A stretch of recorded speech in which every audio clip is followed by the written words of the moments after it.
ಗೌರವಾನ್ವಿತರೆ, ಅಧಿಕಾರಿ ಮಿತ್ರರೇ, ನೆರೆದಿರ್ತಕ್ಕಂಥ ತಾಲೂಕಿನ ಎಲ್ಲ ನನ್ನ ಆತ್ಮೀಯ ಸಹೋದರ ಸಹೋದರಿಯರೇ, ಸ್ನೇಹಿತರೆ, ಮಾಧ್ಯಮದ ಮಿತ್ರರೇ,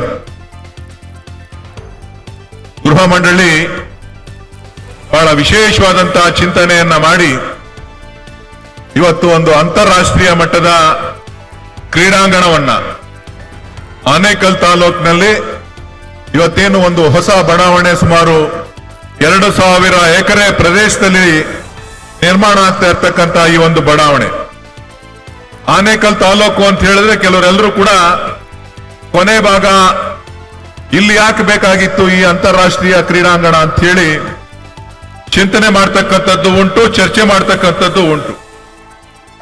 ಬಹುಶಃ ಬೆಂಗಳೂರು ಅರ್ಧ ಜನ ಸುಮಾರು ಏನು ಉದ್ಯೋಗವನ್ನ ಮಾಡ್ತಕ್ಕಂಥವ್ರು ಮತ್ತು ಉದ್ಯೋಗವನ್ನ ಹರಿಸ್ತಕ್ಕಂಥವ್ರು ಎಲ್ಲರೂ ಕೂಡ ಇಲ್ಲಿಂದನೇ ಹೋಗ್ತಾರೆ, ಮತ್ತೆ ಇಲ್ಲಿಗೆ ಬರ್ತಾರೆ. ಸೊ ದಿನದಿಂದ ದಿನಕ್ಕೆ ಜನಸಂಖ್ಯೆ ಬೆಳೀತಾನೆ ಇದೆ. ಬೆಂಗಳೂರು ಜಿಲ್ಲೆಯ ನಗರ ಜಿಲ್ಲೆಯ ಒಂದು ಭಾಗ ಆನೇಕಲ್ ತಾಲೂಕು ಅಂತಕ್ಕಂಥದ್ದನ್ನ ನಾನು ಹೇಳಲಿಕ್ಕೆ ಬಯಸ್ತೇನೆ. ಇದು ಬೆಂಗಳೂರಿನ ಹೊರಗಡೆ ಅಂತಕ್ಕಂಥದ್ದವ್ರು ಯಾರು ಕೂಡ ತಿಳ್ಕೊಳ್ಳುವಂಥದ್ದಾಗ್ಲಿ, ಇಲ್ಲಿ ಯಾಕೆ ಅವಶ್ಯಕತೆ ಇದೆ ಅಂತಕ್ಕಂಥದ್ದಲ್ಲ. ಇವತ್ತು ನಾವು ಏನು ಈ ಕ್ರೀಡಾಂಗಣವನ್ನ ನಮ್ಮ ಸರ್ಕಾರ ಇವತ್ತು ತೀರ್ಮಾನ ಮಾಡಿ, ಮಾನ್ಯ ವಸತಿ ಸಚಿವರು ನನ್ನ ಮನವಿ, ಹಿಂದೆ ಸೋಮಣ್ಣವರು ಇಲ್ಲಿ ಲ್ಯಾಂಡ್ ಅಕ್ವಿಷನ್ ಮಾಡುವಂತ ಸಂದರ್ಭದಲ್ಲೂ ಕೂಡ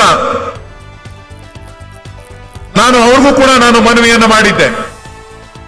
ದಯವಿಟ್ಟು ಇಲ್ಲಿ ಒಂದು ಕ್ರೀಡಾಂಗಣವನ್ನ, ಅಂತಾರಾಷ್ಟ್ರೀಯ ಮಟ್ಟದ ಕ್ರೀಡಾಂಗಣವನ್ನ, ಸುಸಜ್ಜಿತವಾದಂತಹ ಕ್ರೀಡಾಂಗಣವನ್ನ ನೀವು ಮಾಡಿಕೊಡ್ಬೇಕು. ಕಾರಣ ಏನು ಅಂತ ಹೇಳಿದ್ರೆ, ಆನೇಕಲ್ ತಾಲೂಕಿನಲ್ಲಿ ಸೂರ್ಯ 1 ಅಂತ ಮಾಡಿದ್ದಾರೆ, ಸಿಟಿ ಅಂತ 1 ಅಂತ ಮಾಡಿದ್ದಾರೆ, 2 ಅಂತ ಮಾಡಿದ್ದಾರೆ, 3 ಅಂತ ಮಾಡಿದ್ದಾರೆ, 4 ಅಂತ ಮಾಡಿದ್ದಾರೆ. ಎಲೆಕ್ಟ್ರಾನಿಕ್ ಸಿಟಿ ಇದೆ, ಬೊಮ್ಮಸಂದ್ರ ಇಂಡಸ್ಟ್ರಿಯಲ್ ಏರಿಯಾ ಇದೆ, ಜಿಗಣಿ ಇಂಡಸ್ಟ್ರಿಯಲ್ ಏರಿಯಾ ಇದೆ, ಹೆಬ್ಗೋಡಿ ಇಂಡಸ್ಟ್ರಿಯಲ್ ಏರಿಯಾ ಇದೆ. ಸೊ ಹೀಗೆ ಸಾಕಷ್ಟು ಕೈಗಾರಿಕಾ ಪ್ರದೇಶಗಳನ್ನು ಹೊಂದಿರತಕ್ಕಂತ ಒಂದು ಪ್ರದೇಶ. ಎಲೆಕ್ಟ್ರಾನಿಕ್ ಸಿಟಿ ಅಂತ ಹೇಳಿದ್ರೆ ವಿಶ್ವದ ಗಮನವನ್ನ ಸೆಳೆತಕ್ಕಂತ ಒಂದು ITBT ಸೆಕ್ಟರ್ ಇಲ್ಲಿರ್ತಕ್ಕಂಥದ್ದು ಫೇಸ್ 1 ಮತ್ತು ಫೇಸ್ 2. ಸೊ ಹಾಗಾಗಿ ಈ ಭಾಗದಲ್ಲಿ ನೀವು ಅಂತಾರಾಷ್ಟ್ರೀಯ ಮಟ್ಟದ ಕ್ರೀಡಾಂಗಣವನ್ನ ಮಾಡಿದ್ದೇ ಆಯ್ತು ಅಂದ್ರೆ ಈ ಭಾಗಕ್ಕೆ ಮತ್ತು ಇಡೀ ಬೆಂಗಳೂರಿಗೆ, ನಾನು ಇಲ್ಲೊಂದೇ ಕಡೆ ಮಾಡಬೇಕು ಅಂತಕ್ಕಂಥದ್ದಲ್ಲ, ಬೆಂಗಳೂರಿನ 4 ದಿಕ್ಕುಗಳಲ್ಲೂ ಕೂಡ ಒಂದೊಂದು ಕ್ರೀಡಾಂಗಣವನ್ನ ಮಾಡಬೇಕು ಅಂತ ಹೇಳಿ ನಾನು ಸರ್ಕಾರಕ್ಕೆ ಮನವಿಯನ್ನ ಮಾಡಿದ್ದೆ. ಈಗಲೂ ಕೂಡ ನಾನು ಮಾನ್ಯ ಮುಖ್ಯಮಂತ್ರಿಗಳಿಗೆ ಮತ್ತು ಉಪಮುಖ್ಯಮಂತ್ರಿಗಳಿಗೆ ಒತ್ತಾಯವನ್ನ ಮಾಡ್ತೇನೆ.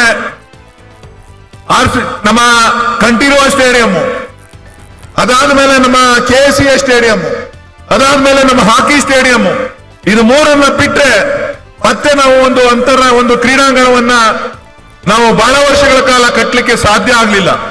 ಹಾಗಾಗಿ ಇವತ್ತು ಈ ಭಾಗದಲ್ಲಿ ಮಾಡಿರ್ತಕ್ಕಂಥದ್ದಕ್ಕೆ ಅರ್ಥ ಬಂದಿದೆ, ಒಂದು ಶಕ್ತಿ ಬಂದಿದೆ.